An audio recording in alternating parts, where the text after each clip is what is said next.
বৈষম্য বিরোধী ছাত্র আন্দোলনের আহ্বায়ক হাসনাত আব্দুল্লাহ বলেছেন, বাংলাদেশের প্রচলিত রাজনৈতিক ধারা পরিবর্তন করতে হবে। বাংলাদেশ আষ্টে পৃষ্ঠে ফ্যাসিবাদী শিকলে বাঁধা ছিল, কিন্তু জুলাই গণ অভ্যুত্থানের মাধ্যমে দেশকে ফ্যাসিবাদ মুক্ত করেছে ভয়হীন তরুণ প্রজন্ম। যে প্রজন্ম মোবাইল নিয়ে পড়ে থাকত, ওই প্রজন্মই দিন শেষে আমাদেরকে কথা বলার অধিকার ফিরিয়ে দিয়েছে।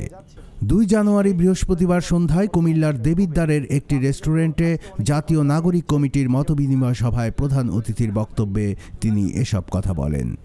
হাসনাত আব্দুল্লাহ তার বক্তব্যে আরও বলেন, মতপার্থক্য থাকতে পারে, কিন্তু বাংলাদেশের প্রশ্নে, সমাজের ইতিবাচক প্রশ্নে, সামাজিক মূল্যবোধের প্রশ্নে ঐক্যবদ্ধ সংহতির মাধ্যমে দেশকে পুনর্গঠন করতে হবে।